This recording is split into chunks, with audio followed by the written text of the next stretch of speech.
శ్రీ కనక మహాలక్ష్మీదేవి కదా. పూర్వం పరాశర మహాముని, నారద మహాముని కలిసి త్రిలోక సంచారానికి బయలుదేరారు. వారలా తిరుగుతూ భూలోకంలో ఒక గ్రామం చేరుకున్నారు. ఆ సమయంలో ఆ గ్రామవాసులైన బ్రాహ్మణ, వైశ్య, క్షత్రియ, శూద్రజాతుల వారంతా వారి వారి ఇళ్లను గోమయంతో అలికి లక్ష్మీదేవి పాదాల ముగ్గులు పెట్టారు. స్త్రీలందరూ తలంటు స్నానాలు చేసి కొత్త బట్టలు కట్టుకుని మహాలక్ష్మీ పూజ చేస్తూ ఉన్నారు. ఆ గ్రామవాసుల భక్తి శ్రద్ధలకు నారదుడు ఆశ్చర్యపడి పరాశర మునితో ఇలా పలికాడు. మహర్షి, బ్రాహ్మణులు మొదలు కడజాతి వారి వరకు అందరూ కడు సంతోషంతో పూజలు చేస్తూ ఉన్నారు కదా. ఎవరి గురించి ఈ పూజలు చేస్తున్నారు? వీరు చేస్తున్న వ్రతమేమిటి? ఈ వ్రత నియమాలు ఎలాంటివి అని అడగగా పరాశరుడు చిరునవ్వుతో, నారదా, ఈరోజు గురువారం కదా. ఈరోజు శ్రీ కనక మహాలక్ష్మికి అత్యంత ప్రీతికరమైన రోజు. అందువల్లే ప్రజలు లక్ష్మీ వ్రతాన్ని ఆచరిస్తున్నారు. శుక్రవారంతో పాటు గురువారం కూడా లక్ష్మీదేవికి చాలా ఇష్టమైన రోజే. శుక్లపక్ష దశమి గురువారం అయితే ఆ దినాన్ని సుదశా వ్రతము అంటారు. ఈ వ్రతం శ్రీ మహాలక్ష్మీదేవికి చాలా ఇష్టమైనది అని చెప్పి ఊరుకున్నాడు.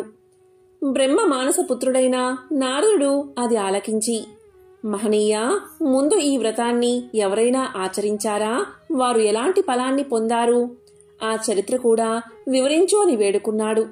అప్పుడు పరాశరుడు ఇలా చెప్పసాగాడు. నారదా, పూర్వం ఈ లక్ష్మీ వ్రతాన్ని ఆచరించిన ఒక భక్తుని చరిత్రను నీకు తెలియచేస్తాను. శ్రద్ధగా విని ఆనందించు. ఒకప్పుడు లక్ష్మీదేవి శ్రీ మహావిష్ణువుకు సేవలు చేస్తూ ఇలా పలికింది. నాదా, ఈరోజు నా వ్రతాన్ని ఆచరించే గురువారం కాబట్టి మీరు ఆజ్ఞ ఇస్తే నగరంలో సంచరించి వస్తాను అని ప్రార్థించింది. లక్ష్మీదేవి కోర్కెను మన్నించి విష్ణువు అలాగే పోయిరా అన్నాడు. దీంతో లక్ష్మీదేవి సకల ఆభరణాలు ధరించి పట్టు వస్త్రాలు కట్టుకుని బయలుదేరింది. ఆమె వెళ్లిన వెనకనే విష్ణువు ఒక ముసలి బ్రాహ్మణ స్త్రీ రూపం ధరించి ఆ మాయా వేషంతో ఒక ఇంటిలోకి ప్రవేశించాడు. ఇక లక్ష్మీదేవి గ్రామ సంచారం చేస్తూ ఆ వృద్ధ బ్రాహ్మణ స్త్రీ ఇంటికి వచ్చి ఆమెతో ఇలా పలికింది. ఓ అవ్వా, ఈరోజు గురువారం, మహాలక్ష్మి వ్రతదినం కదా. ఇల్లు గోమయంతో అలికి ముగ్గులు పెట్టలేదేమిటి అని ప్రశ్నించింది. అంతన ఆ అవ్వ, అమ్మా, ఆ వ్రతాన్ని ఎలా చెయ్యాలి, ఎవరిని పూజించాలి, వివరించు తల్లి అని అడిగింది. అప్పుడు లక్ష్మీదేవి మందహాసంతో, వ్రతం చేసే విధానాన్ని చెప్తాను, విను. గురువారం నాడు ప్రాతకాలంలోనే నిద్రలేచి గోమయంతో ఇల్లు వాకిలి అలికి లక్ష్మీదేవి పాదాలు కల ముగ్గులు పెట్టాలి. కొత్త కొలత పాత్ర ఒకటి తెచ్చి కడిగి ఎండబెట్టాలి.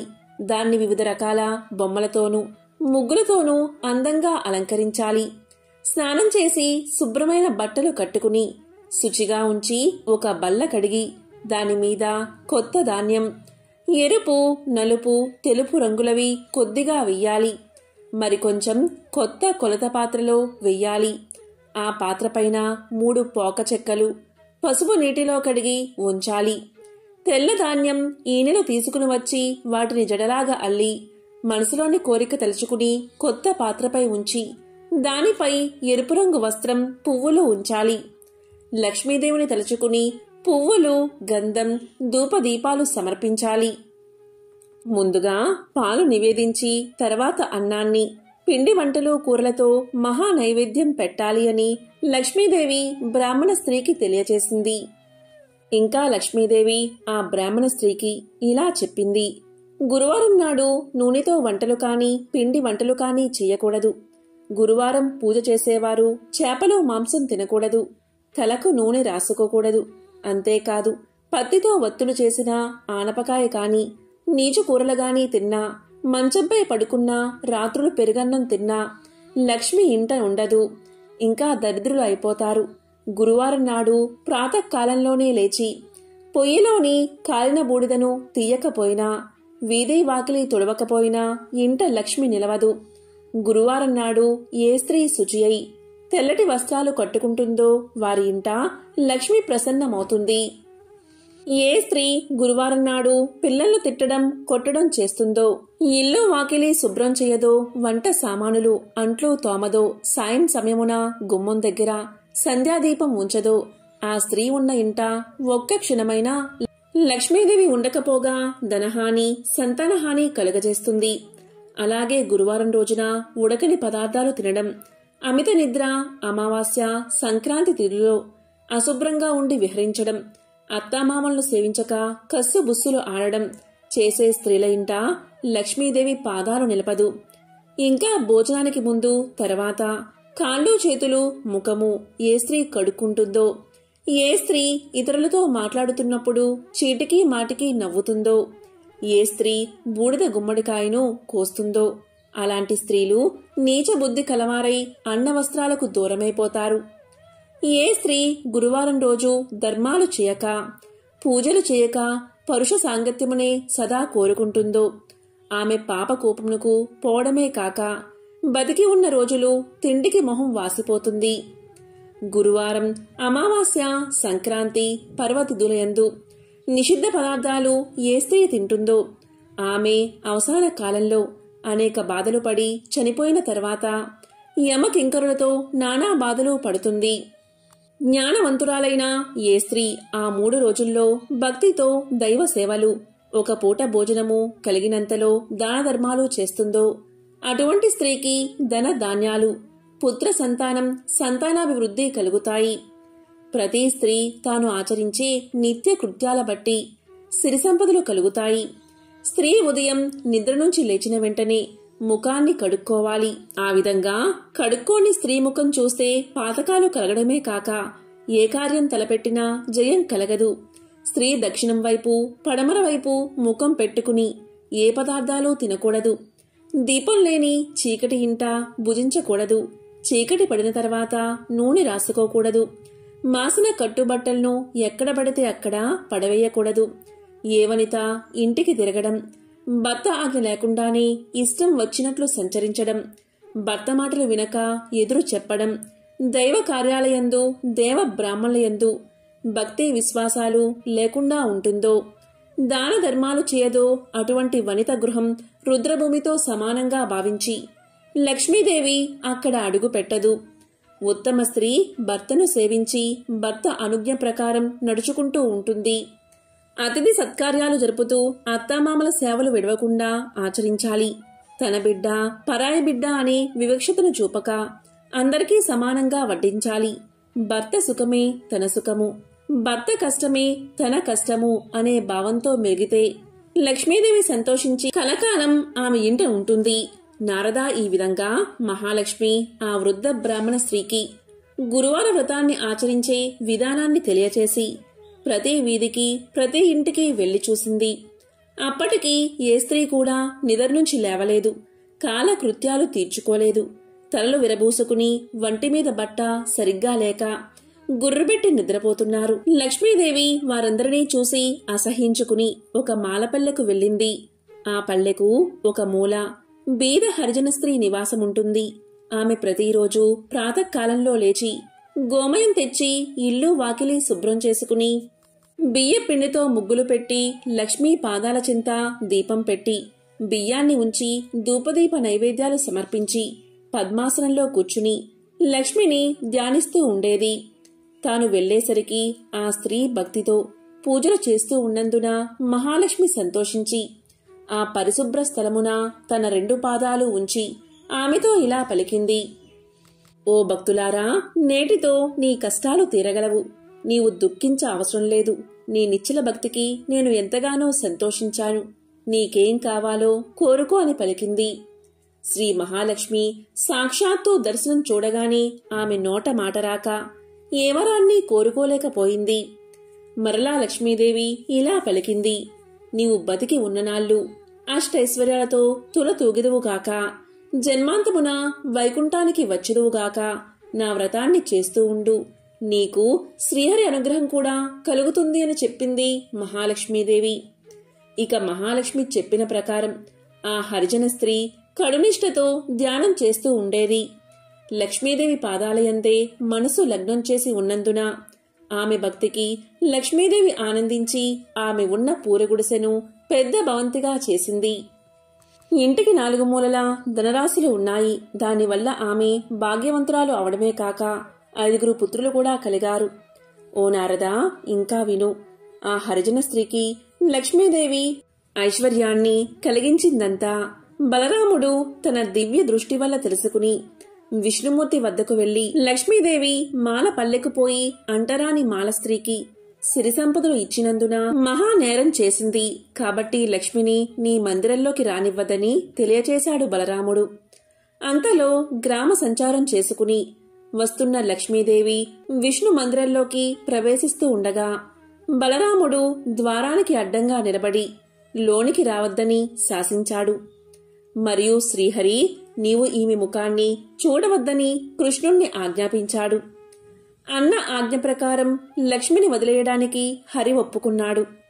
వెంటనే లక్ష్మీదేవి తాను ధరించి ఉన్న బంగారు నగలు తీసేసి పట్టుచీరను విడిచి చిరిగిన వస్త్రాలు కట్టుకుని ఇల్లు విడిచి వెళ్లవద్దని పరిచారికలు ఎంత బతిమాలినా వినక మరలా వస్తానని చెప్పి వెళ్లిపోయింది. ఆమె వెళ్లిపోయిన తర్వాత బలరాముడు శ్రీహరితో కలిసి మందిరంలోని ప్రతి గదిని చూడగా అన్ని గదులు వెలవెలబోతూ ఉన్నాయి. ధనాగారంలో ధనం లేదు. వస్తు సామాగ్రి అంతా మాయమైపోయింది. వంటలు వండడానికి పదార్థాలు లేవు. బంగారు బిందెలు మట్టి కుండలుగా మారిపోయాయి. ఆఖరికి తాగడానికి పాత్ర కాని నీరు కాని లేకపోవడం వల్ల దాహంతో ఉపవాసం ఉండి బలరాముడు మహావిష్ణువు నిద్రపోయారు. మరనాడు ప్రాతకాలంలో ముఖం కడుక్కోవడానికై నీరు కూడా దొరకలేదు. ఇక వారికి ఏం చెయ్యాలో తోచలేదు. పిచ్చి ఎక్కినట్లు అయినది.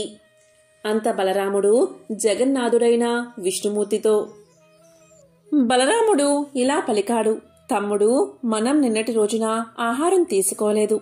చాలా నీరసించిపోయాము. ఈ రోజైనా తిండి తినకపోతే ఎలా బతుకుతాము? అన్నీ కొరతగా ఉన్నాయి. కాబట్టి మనం బిచ్చం ఎత్తైనా సరే ప్రాణాలు నిలబెట్టుకోవాలి. కాబట్టి మనిద్దరం బయలుదేరదాం రా అని పలకగా జగన్నాథుడు అంగీకరించాడు. ఇద్దరూ సాధు వేషాలు వేసుకుని భిక్షాటనకు బయలుదేరారు. వారు ఎవరింటికి వెళ్లి అడిగినా వారు కపట సన్యాసులు, చోరులు అని ఒక్కరూ భిక్షను పెట్టలేదు. కసరి పొమ్మన్నారు. అలా వారిద్దరూ తిరుగుతూ ఒక షావుకారు ఇంటికి వెళ్లి భిక్షాందేహి అని పలికారు. ఆ ధనికుడికి ఆ సన్యాసుల మీద జాలి కలిగి వారిని ఆదరించి కూర్చోబెట్టి భోజన పదార్థాలు తేవడానికి లోపలికి వెళ్లి చూశాడు. కాని ఇంట్లో ఉన్న పదార్థాలన్నీ మాయమైపోయాయి. దానితో బలరామకృష్ణులిద్దరూ ఆకలి బాధతో తూలిపోతూ ఒక చెరువును చేరుకున్నారు. ఆ కొలను నిండా పద్మాలు విరబూసి ఉన్నాయి. సరే, వీటి తూడుకాయలను తిని ఇప్పటి ఆకలి బాధ తీర్చుకుందామని చెరువులోకి దిగారు. వెంటనే ఆ చెరువంతా ఎండిపోయింది. చేసేది లేక వారు నిరాశతో వెళ్లిపోయారు. అలా వెళ్ళగా వెళ్ళగా ఒక తపస్సాలి కుటీరం కనబడింది బలరామకృష్ణులకు. ఆ కుటీరాన్ని సమీపించి ఆకలి తీరడానికి ఏదైనా పెట్టమన్నారు. అప్పుడు ముని తాను తినడానికి ఉంచుకున్న పాలు, అన్నాన్ని ఇవ్వబోగా ఆ పాత్రలోని అన్నం, పాలు మాయమైపోయాయి. ఇక చేసేది లేక బలరాముడు, విష్ణుమూర్తి సముద్రం వైపుగా పయనించారు. సముద్ర మార్గమున నిత్యానంద స్వాముల వారి ఆశ్రమం కనిపించగా అక్కడికి చేరుకున్నారు. అక్కడ అన్నవస్త్రాలకు లోటు లేదు. ఎవరైనా ఆ ఆశ్రమంలో ఎన్ని రోజులు ఉన్నా, ఎంత భోంచేసినా అక్షయ పాత్ర వలె తరగదు. కాని బలరామ జగన్నాథ స్వాములు అక్కడికి చేరుకోగాని లక్ష్మీదేవి ఏ పదార్థాలు లేకుండా చేసింది. దాంతో అన్నదమ్ములిద్దరూ అక్కడ్నుంచి బయలుదేరి మరొక భవనాన్ని చేరుకున్నారు. అది లక్ష్మీదేవి నివసిస్తున్న భవనం. చాలా రోజుల నుంచి తిండి లేక నీరసించి ఉన్న వారిద్దరినీ లక్ష్మీదేవి చూసింది. లక్ష్మీదేవికి జాలి కలిగింది. వెంటనే ఆమె స్వయంగా పిండి వంటలతో భోజనం తయారు చేసి దాసదాసీల చేత వారికి స్నానానికి నీరు పెట్టించి చెలికత్తెల ద్వారా వారికి భోజనం వడ్డించింది. వారు సంతృప్తిగా భోంచేసి బయట ఉన్న అరుగు మీద పడుకున్నారు. కాని వారికి నిద్ర పట్టలేదు. ఆ ఇల్లు, ఆ ప్రాంతం, ఆ వంటకాలన్నీ వింతగా తోచాయి. ఆలోచిస్తున్నారు వారు. అంతలో ఒక చెలికత్తె వచ్చి, ఓ స్వాములారా, మీది ఏ గ్రామం? ఎక్కడి నుంచి ఎక్కడికి వెళ్తున్నారు? మీకు భార్యాపిల్లలు ఉన్నారా? ఇలా ఎందుకు తిరుగుతున్నారు అని అడిగింది. దానికి బలరామ జగన్నాథ స్వాముల వారికి ఏం చెప్పాలో తోచక ఒకరి ముఖం ఒకరు చూసుకున్నారు. అంతా సర్వేశ్వరుడైన శ్రీహరి మాత్రం ఇలా చెప్పాడు, నేను శ్రీహరిని, ఇతడు నా అన్న బలరాముడు. మా తొందరపాటు వల్ల నా ఇల్లాలైన లక్ష్మీదేవిని ఇంటి నుంచి వెళ్లగొట్టి ఈ కష్టాలు తెచ్చుకున్నాము. ఏ స్త్రీ వల్ల అష్టైశ్వర్యాలు కలుగుతాయో, ఏ నారీమణి కరుణా కటాక్షాల వల్ల వంశాభివృద్ధి కలుగుతుందో, ఏ వనితామణి ఎల్లవేళ్లయందు తన్ను నమ్మి కొలిచిన వారి ఇళ్లయందే మెలుగుతూ ఉంటుందో అటువంటి లక్ష్మీదేవి మమ్మల్ని విడిచి వెళ్లిపోయింది. అప్పట్నుంచి మాకు దరిద్రము కష్టాలు కలిగాయి అని విష్ణుమూర్తి చెలికత్తెకు చెప్పాడు. ఆ దాసి వల్ల ఆ ఇల్లు లక్ష్మీదేవి మందిరమే అని తెలుసుకుని వారు చాలా ఆనందించారు. అప్పుడు బలరాముడు విష్ణువుతో ఇలా పలికాడు, సోదరా, నీవు లక్ష్మీ వద్దకు వెళ్లి మనం చేసిన తప్పును క్షమించమని ప్రార్థించు అని చెప్పి లోపలికి పంపాడు. ఇక శ్రీహరి లోపలికి వెళ్ళగాని లక్ష్మీదేవి భర్తను చూసి నమస్కారం చేసి అతని పాదాలు కడిగి ఆ నీటిని తన తలపై జల్లుకుని పువ్వులతో పూజించి ఇలా పలికింది, నాదా, మీ అన్నదమ్ములిద్దరూ కలిసి నన్ను ఇంటి నుంచి వెళ్ళగొట్టారు కదా, ఇప్పుడు ఎలా నా ఇంట్లో భోంచేశారు? చండాలపు దాని ఇంటికి ఎలా వచ్చారు? ప్రాణాలు పోసినప్పుడు జాతి కుల భేదాలు అడ్డు రాకూడదా అని నిష్ఠూరలాడింది. అప్పుడు శ్రీహరి చిరునవ్వుతో, ప్రియా, మేమిద్దరం భిక్షమెత్తుకోవడం అంతా తెలుసుకున్నారు. నీవు భోజనం పెట్టడం అందరూ చూశారు. మాకు శిక్ష సరిపోయింది. నీవు లేకపోవడం వల్ల వైకుంఠం చిన్నపోయింది. నిన్ను వదిలినందుకు మాకు అన్నీ లోపాలే జరిగాయి. కాబట్టి మా వెంట రమ్ము, వైకుంఠానికి పోదాము అని పలకగా శ్రీహరి మాటపై లక్ష్మీదేవి ఆ ఇంట అడుగుపెట్టగాని, అంటే వైకుంఠంలో అడుగుపెట్టగాని అన్నీ యథాప్రకారంగా మారిపోయాయి. ధనాగారమంతా ధనంతోనూ బంగారంతోనూ నిండిపోయింది. వస్తు వాహనాలతో దాసీ జనాలతో భక్త కోటితో వైకుంఠం కలకల్లాడింది. కాబట్టి ఓ నారదా, గురువారం నాడు లక్ష్మీ పూజ చేసి ఈ పురాణం చదివినా లేక విన్నా అలాంటి వారికి వెనుకటి జన్మలో చేసిన పాపాలు నశించి మోక్షం కలగడమే కాక 1,00,000 గోదానాలు చేసిన ఫలితం కలిగి మరుజన్మలో అష్టైశ్వర్యాలతో తులతూగుతారు.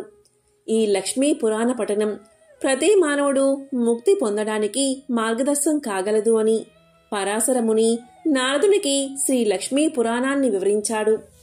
ఎవరైతే ఈ గురువారం రోజు ఎంతో మహిమాన్వితమైన కనక మహాలక్ష్మీదేవి కథను వింటారో లేక చదువుతారో అటువంటి వారికి అష్టైశ్వర్యాలు భోగ భాగ్యాలు కలుగుతాయి. లక్ష్మీ కటాక్షం కలుగుతుంది. ఎంతో మహిమాన్వితమైన ఈ కథలను విన్నా, చదివినా, చెప్పినా, వినిపించినా జన్మల పాపాలు తొలగి 1,000,000 జన్మల పుణ్యం వస్తుంది. భక్తులారా, శ్రీ మహాలక్ష్మి యొక్క షష్టమ కళ అయిన శ్రీ విజయలక్ష్మి అనుగ్రహం లేనిదే మన పనులన్నీ నిరర్ధకములే అవుతాయి. 6వ కళ అవడం వల్ల షష్ఠీదేవిగా చెప్పబడే ఈ మహామాత దయవల్లే దేవతలు రాక్షసులను ఓడించగలిగారు. విజయలక్ష్మి యుక్తుడు కావడం వల్లే విష్ణువు సృష్టిలో అజేయుడు అయ్యాడు. మనం ఏది చేసినప్పటికీ అది సఫలం అవడమే ప్రధానం. విఫలమగు వానిని ఎంత చేసినను ప్రయోజనం లేదు కదా. కాబట్టి సర్వకార్య సాఫల్యార్థమై సర్వులు విజయలక్ష్మిని ఆరాధించాలి. అత్యంత ప్రధానమైన ఈ లక్ష్మీ కళ రాజయోగాన్ని సిద్ధింపచేస్తుంది.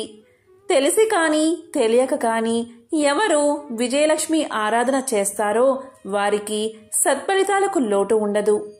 ఉదాహరణగా సుదర్శనుడు అనే కథను వినిపిస్తాను, శ్రద్ధగా వినండి. సుదర్శనుని కథ.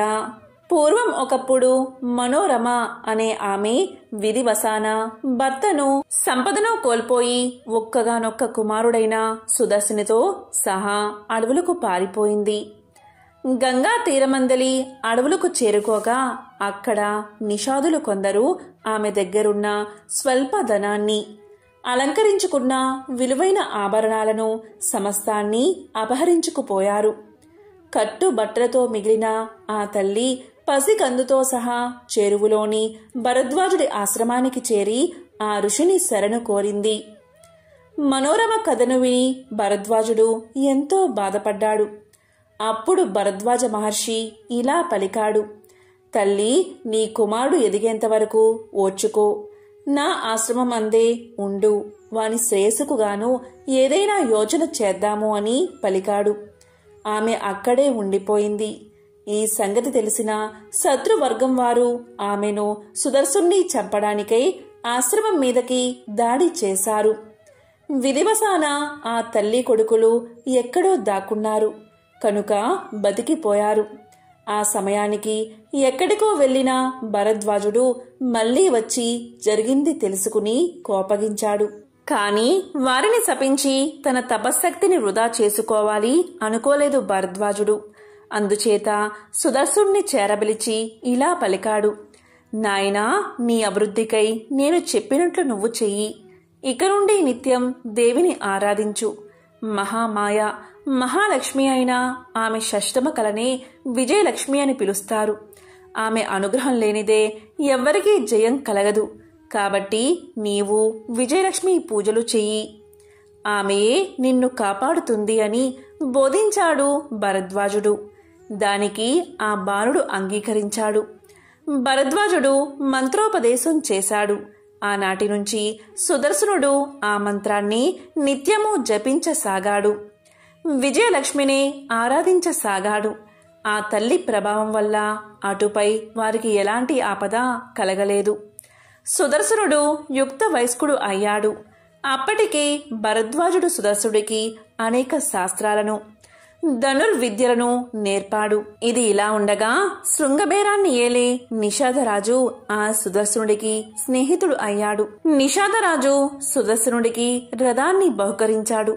మంచి ధనస్సును, బాణాలను ఇచ్చాడు. అతడు ఆ ధనుర్బాణాలు ధరించి రథంపై వచ్చినప్పుడు గొప్ప యువరాజు వలె ఉండేవాడు. కాని కట్టుకోవడానికి నార చీరలు, కడుపు నింపుకోవడానికి కంద మూలాలే తప్ప సుదర్శనుడికి ఏ ఆస్తి లేదు కదా. ఇలా ఉండగా కాశీరాజు కుమార్తె శశికళ, ఆమెకు స్వయంవరమని తెలిసింది సుదర్శనుడికి. ఆ శశికళ కూడా విజయలక్ష్మి భక్తురాలు. తనకు ఎటువంటి భర్త లభిస్తాడా అనే ఆలోచనతో శశికళ అమ్మవారిని ఆరాధించి పడుకునగా ఆ రాత్రి ఆమెకు స్వప్నంలో విజయలక్ష్మి కనిపించింది. ఇతడే నీకు అర్హుడు అని చెప్పింది. అతడే దేశపు రాజకుమారుడో, అతని పేరేమిటో ఏమీ తెలియవు శశికళకు.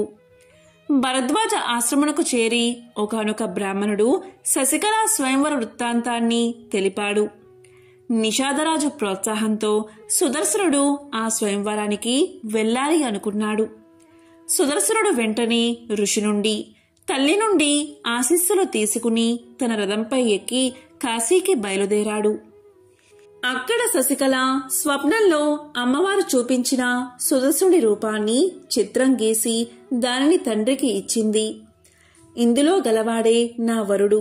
అలాంటివాడు వస్తే నన్ను కన్యాదానం చెయ్యండి. నేనింకా స్వయంవరానికి రాలేను అని తెలియచేసింది. కాని అప్పటికే రాజులు అనేకులు వచ్చి ఉన్నారు. కాశీరాజు సుబాహుడు చిత్రపటాన్ని చారులకు చూపి ఇలాంటివాడెవడైనా ఉన్నాడేమో చూసి రమ్మన్నాడు. నిషాదరాజుతో కలిసి వచ్చిన సుదర్శుణ్ణి చూసి వారు ఆ వార్త రాజుకు చెప్పారు. రాజు శశికళ సుదర్శనుల కళ్యాణానికి సిద్ధపరిచాడు. ఇది విని స్వయంవరానికి వచ్చిన సింధు, కరూస, మద్ర, మాహిష్మతి, చోళ, పాంచాల, కర్ణాట, కామరూప, విదర్భ, కోసలాది దేశాల రాజులందరూ కోపగించారు. అందరూ రాజులను కూడా అది తమకు అవమానంగా భావించారు. అందరి సైన్యాలు కలిసిపోయాయి. 4 అక్షోహిణుల సైన్యంతో వాళ్లు కాశీరాజుపై యుద్ధాన్ని ప్రకటించారు. సుబాహుడు ఈ సంగతి సుదర్శనుడికి చెప్పాడు. సుదర్శనుడు వెంటనే విజయలక్ష్మిని ధ్యానించాడు. స్వల్ప సైన్యంతో మిత్రుడైన నిషాదరాజు తోడుకాగా తన రథాన్ని అధిరోహించి శత్రుసేనలపై కలబడ్డాడు సుదర్శనుడు. 1, 2, 4 అక్షోహిణుల సైన్యమది. యుద్ధం చేస్తూనే విజయలక్ష్మిని స్మరిస్తున్నాడు సుదర్శనుడు. అంతే, తక్షణమే యుద్ధ రంగంలో ప్రత్యక్షమైంది అమ్మవారు. ఆ తల్లి ఎర్రగా కెంపులా మెరిసిపోతున్న శరీర ఛాయతో, ఎర్రటి పట్టుచీర కట్టుకుని, ఎర్రటి ఆభరణాలు, ఎర్ర పూలమాల ధరించి ఉంది. శంఖం, చక్రం, గద, ఖడ్గం, ధనుర్బాణాలు, తొమరం, కుంతలం ధరించిన 8 చేతులతో గరుడ వాహనం మీద నుండి దిగింది రణరంగంలోకి. శత్రు సైన్యాలను ఎక్కడికక్కడే నరికి పారేయసాగింది. శత్రువులు లీలగాను, నిషాద సుబాహు సుదర్శనులు అస్పష్టంగానూ ఆమెను చూశారు. ప్రళయంలా ముంచుకొచ్చిన సైన్యం పట్టుమని 10 గడియలు కూడా పోరాడకుండానే సమసిపోయింది. విజయలక్ష్మిని కాశీరాజు అనేక విధాలా ప్రార్థించాడు. సుదర్శనుడు భక్తి పారవస్యంతో ఆ తల్లికి పాదాక్రాంతుడు అయిపోయాడు. విజయోత్సాహంతో ఆ తల్లి ఇలా పలికింది: సుదర్శన, వెళ్ళు. అయోధ్యాపతి ఈ యుద్ధంలో చనిపోయాడు. ఆ రాజ్యం నువ్వు ఏలుకో, నేను నీ రాజధానిలో వెలుస్తాను అని అనుగ్రహించి అదృశ్యమైపోయింది. సుదర్శనుడు శశికలను మనువాడి అయోధ్యను పరిపాలించి అఖండ సుఖ విజయాలను పొందాడు. అపూర్వమైన ఈ విజయలక్ష్మి మహత్యాన్ని విన్నా, చదివినా సర్వసుఖాలు కలుగుతాయి, విజయం చేకూరుతుంది. పూర్వకాలంలో సౌరాష్ట్ర దేశంలో నందుడు అనే బ్రాహ్మణుడు ఉండేవాడు. అతని భార్య సుశీల, భర్తకు తగిన ఇల్లాలు. ఆ దంపతులిద్దరూ ఎంతో భక్తి శ్రద్ధలతో లక్ష్మీదేవిని పూజిస్తూ ఉండేవారు. ఇంటిని ఎప్పుడూ శుచిగా శుభ్రంగా ఉంచుకునేవారు. ఎప్పుడూ కూడా ఇంటిని ఆవు పేడతో అలికి ముగ్గులు వేసి, అలాగే నిత్యము కూడా దీపారాధన చేస్తూ ఉండేది సుశీల. ఆ దంపతులకు 2 కొడుకులు. ఇద్దరికి పెళ్లిళ్ళై పౌరోహిత్య వృత్తిని చేపట్టారు. ఇది ఇలా ఉండగా ఒక శుక్రవారం రోజు సుశీల ఎప్పటి మాదిరిగానే ఇల్లు అలికి శుభ్రం చేసి, ఇంట్లో పూజా గదిలో లక్ష్మీదేవి పటం ముందు ఆవు నెయ్యితో దీపాన్ని వెలిగించి నైవేద్యం పెట్టి అమ్మవారిని అర్చిస్తూ ఉంది. ఇంతలో ఎక్కడి నుంచో ఒక బిచ్చగాడు వచ్చి, అమ్మా, ఆకలిగా ఉంది, అన్నం పెట్టండి అని అరుస్తూ ఉన్నాడు. దానికి సుశీల చిరాకుపడి, అన్నం లేదు, ఏమీ లేదు, ఇక్కడి నుంచి వెళ్ళిపో అని ఇంట్లోంచే గట్టిగా అరిచింది. ఆ బిచ్చగాడు నిరాశతో ఆ ఇల్లు వదిలి వెళ్ళాడు. సుశీల చేసిన పనికి లక్ష్మీదేవికి ఎంతగానో కోపం వచ్చింది. దాంతో లక్ష్మీదేవి బ్రాహ్మణ దంపతులు చూస్తూ ఉండగాని ఇంటి నుంచి బయటకు వెళ్లిపోబోతూ ఉంది. వెంటనే నందుడు లక్ష్మీదేవిని ఆపి, అమ్మా, జరిగిన తప్పుకు మన్నించు, ఎప్పుడూ కూడా ఇలాంటి తప్పులు జరగనివ్వను అన్నాడు. కాని లక్ష్మీదేవి కోపాన్ని తగ్గించుకోక, నేనిప్పుడు మీ ఇంటి నుండి వెళ్లిపోతున్నాను, ఇక మీదట మీ ఇంటికి దరిద్ర దేవత రాబోతుంది అని చెప్పింది బ్రాహ్మణ దంపతులకు. దాంతో నందుడు తప్పును క్షమించమని లక్ష్మీదేవి కాళ్ళా వేళ్లాపడి బ్రతిమాలాడాడు. దాంతో కరుణించిన లక్ష్మీదేవి, నందా, నీకో వరం ఇవ్వాలి అనుకుంటున్నాను, అడుగు అని పలుకుతుంది. అప్పుడు నందుడు లక్ష్మీదేవితో ఇలా పలుకుతాడు, అమ్మా, నీవు వెళ్తుంటే ఆపే శక్తి నాకు లేదు, అలాగే దరిద్ర దేవత వస్తుంటే ఆపే శక్తి కూడా అంతకన్నా నాకు లేదు. మీలో ఒకరు ఉన్న చోట ఒకరు ఉండరు, కాబట్టి దరిద్ర దేవత వచ్చిన వేళ మా ఇంట్లోని కుటుంబ సభ్యుల మధ్య ఒకరి పట్ల ఒకరికున్న ప్రేమాభిమానాలు అలాగే ఉండేటట్లు వరాన్ని ప్రసాదించు తల్లి అని వేడుకున్నాడు. దానికి లక్ష్మీదేవి తదాస్తు అని చెప్పి ఆ ఇంటి నుండి వెళ్లిపోయింది. కొన్ని రోజుల తర్వాత ఇంట్లో వంట పని చేస్తుంది సుశీల. ఆ రోజు శుక్రవారం కాబట్టి గుడికి వెళ్లే సమయం దాటిపోతుంది. కాబట్టి సుశీల తన 2 కోడళ్లకి కూరలో ఉప్పు కారం సమపాలలో వేయమని చెప్పి గుడికి వెళ్ళిపోయింది. కొంతసేపటికి చిన్న కోడలు వచ్చి ఉప్పు కారం కూరలో వేసి ఏదో పనిలో నిమగ్నమైపోయింది. మరికొంతసేపటికి పెద్ద కోడలు వచ్చింది. ఆమె కూరలో ఉప్పు వేశారో లేదో అనే అనుమానం వచ్చి ఆమె కూడా ఆ కూరకు తగినంత ఉప్పు కారము వేసి తన పనిలో తాను మునిగిపోయింది. ఇంతలో సుశీల గుడి నుండి వచ్చి కోడళ్ళిద్దరూ తమ పనిలో పడి ఉప్పు వేశారో లేదో అని అనుకుంటూ కొంత ఉప్పు కారం వేస్తుంది. మధ్యాహ్న సమయమైంది. నందుడు ఇంటికి చేరుకున్నాడు. భోజనం చేసే సమయంలో కూరను భర్తకు వడ్డించింది సుశీల. కాళ్ళు చేతులు కడుక్కుని భోజనానికి సిద్ధంగా కూర్చున్న నందుడు అన్నం కూర కలుపుకుని తినగానే కూరలో ఉప్పు కారం మరీ ఎక్కువైందని గ్రహించాడు. అంటే దరిద్రదేవత ఇంట్లోకి ప్రవేశించిందని గ్రహించాడు. ఏమీ మాట్లాడకుండా తిని లేస్తాడు. కొంతసేపటికి నందుడి పెద్ద కొడుకు కూడా భోజనానికి కూర్చుంటాడు. భోజన సమయంలో ఉప్పు ఎక్కువైందని గ్రహిస్తాడు. మారు మాట్లాడకుండా భార్యతో మా నాన్నగారు తిన్నారా అని అడుగుతాడు. దానికి ఆమె తిన్నారు అని సమాధానం చెప్తుంది. దానితో అతను నాన్న ఏమీ అనకుండా తిన్నాడు, నేనెందుకు అనాలి అని ఏమీ మాట్లాడకుండా అతను కూడా తిని లేస్తాడు. ఇలా ఆ ఇంట్లోని వారంతా భోజనం చేసి వంట గురించి మాట్లాడకుండా ఉంటారు. ఆ రోజు సాయంత్రం దరిద్రదేవత ఆ వ్యక్తి దగ్గరకు వచ్చి ఇలా పలుకుతుంది. నందా, నేను మీ ఇంట్లో ఉండలేకపోతున్నాను. ఎందుకు అంటే మీ ఇంట్లోని కుటుంబ సభ్యుల మధ్య ఒకరి పట్ల మరొకరికి ఎంతో ప్రేమాభిమానాలు ఉన్నాయి. మీరందరూ ధనం లేకపోయినా ఎంతో సంతోషంగా జీవిస్తున్నారు. ఉప్పు కషాయమైన వంట తిని కూడా మీ మధ్య ఏ మనస్పర్ధలు రాలేదు. మీరు ప్రేమగా ఐకమత్యంగా ఉన్నారు. ఇటువంటి చోట నేనుండలేను అని చెప్పి దరిద్రదేవత బయటకు వెళ్ళిపోయింది. దరిద్రదేవత వెళ్లడంతోటే ఆ ఇంట్లోకి లక్ష్మీదేవి తిరిగి వచ్చి నివాసం ఏర్పాటు చేసుకుంది. కనుక ఏ ఇంట్లో అయితే ప్రేమ ఆప్యాయతలు మరియు శాంతి కలకలలాడుతూ ఉంటాయో ఆ ఇంట్లో లక్ష్మీదేవి స్థిర నివాసాన్ని ఏర్పాటు చేసుకుంటుంది.